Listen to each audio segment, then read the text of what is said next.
فاضل مين؟ الجيش الجزائري. طبعا ما فيش ليبي بقى خلاص ولا الكلام ده.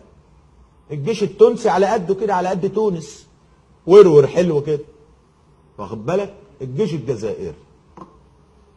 فعايزين يدخلوا الجيش الجزائري في معركة علشان يخلصوا عليه. خلوا بالكم الكلام اللي انا قلته من شويه. فرنسا راحت احتلت مالي ليه؟ وبتحارب معارك شرسه في مالي علشان هتطلع على الحدود. وانا اقول وهيحصل هروب، وهيحصل ناس هتهرب على الجزائر، والجزائر هتوقفها، وهيحصل مناوشات، وهيبقى في سيناريو شبه السيناريو اللي على الحدود السوريه التركيه. الجزائر 1000 كيلومتر مربع، بلاد استراتيجيه فيها خيرات كبيره، وجنوب الجزائر ما فرنسا حبت تسلم في كل شيء وقالت نشد في جنوب الجزائر، واستهدفت بالاماره السلفيه اللي حبوا يحطوها في شمال الجزائر بمعونه قطريه اسرائيليه امريكيه. L'affaire libyenne, Sarkozy a dit à un de ses proches, après la Libye, ça sera la Syrie, et après la Syrie, ça sera l'Algérie. Et l'Algérie, clairement, elle est visée parce que, comme je l'ai déjà dit, c'est un pays qui a du gaz et du pétrole, c'est un pays qui le garde en propriété publique, c'est un pays qui résiste à Israël, c'est un pays qui résiste à l'OTAN. Et donc, il y a une curieuse partie qui se joue là. Je crois que cette guerre, elle a aussi pour fonction d'obliger l'Algérie à s'intégrer et à obéir à la France, en fait. Et autre volet qu'il faut aborder, c'est la déstabilisation progressive de l'Algérie. Et nous voyons bien que toute cette déstabilisation de l'Afrique a aussi comme fonction d'accélérer la déstabilisation de cette Algérie qui vit encore sur l'époque, je dirais, néo-nassérienne des nationalismes arabes laïcs.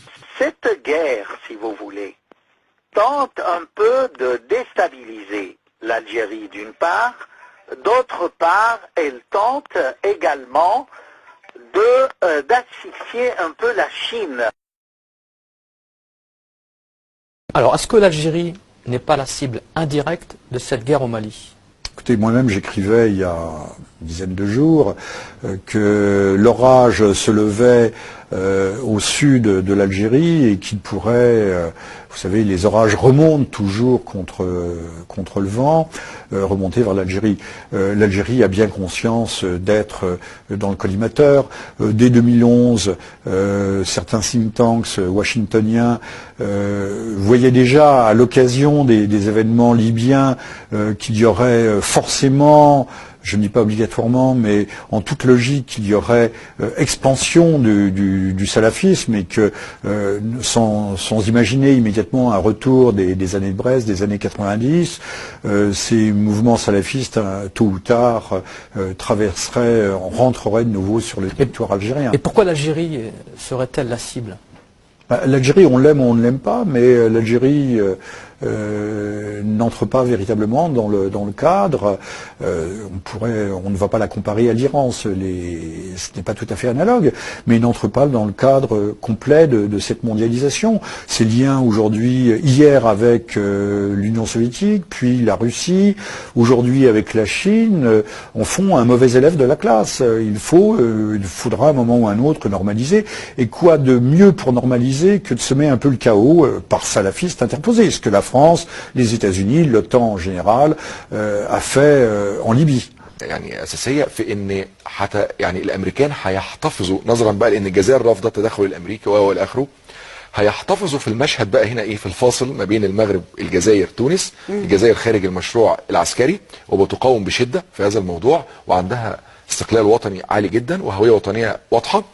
التوانسه قبلوا بان تنشأ قاعده بحريه امريكيه في تونس تنطلق منها الطائرات بدون طيار والطائرات التي تستخدم في الحرب على الارهاب جنوب. كانت موقفها وسط، رغم ما قاله حمد ابن جاسم لوزير خارجيه الجزائر انه المرحله القادمه عليكم.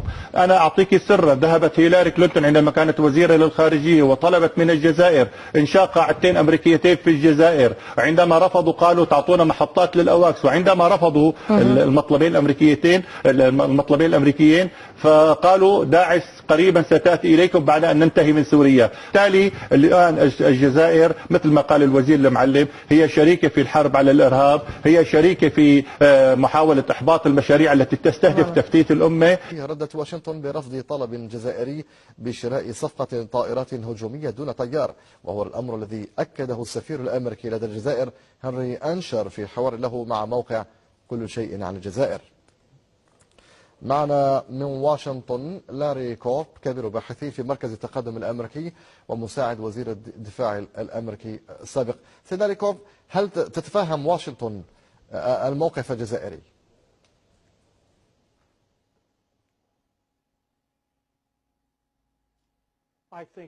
أعتقد أنهم يتفهمونه، لأنه طائرات بدون طيار تخلق الكثير من الإصابات بين المدنيين كما هو الحال في اليمن، وتريد الجزائر أن لا تخلق المزيد من التطرف على أراضيها. في فريقين، فريق الدول الكرتونية والتي تحسب كالفراش، وفريق الدول الوازنة والتي لها شعب. بالنسبة للدول عديد صحيح، إذا بدك تقولي 12 أو 13 دولة ممكن كانوا يمشوا بالقرار الخليج، لأنه إما خليجيين وإما يقبضون مالا من الخليج. 12-13 دولة، ولكن وزنهم كله لا يعادل ربع الشعب العربي أو ثلث الشعب العربي. أما الدول الوازنة مصر، الجزائر، السودان، العراق طبعا وسوريا ولبنان، هذه تشكل في شعوبها أكثر ما يناهز ثلثي العالم العربي، كلها رفضت. ويكفي أن نسمع بالتهديد الجزائري الذي أوقف المشروع حتى تلقفت مصر المبادرة وقادتها باتجاه آخر، عندما قالت الجزائر بأن هناك احتمال خروج هذه الكتلة من الجامعة العربية وتشكيل جامعة عربية قومية بدل أن تكون جامعة عربية بريطانية أمريكية.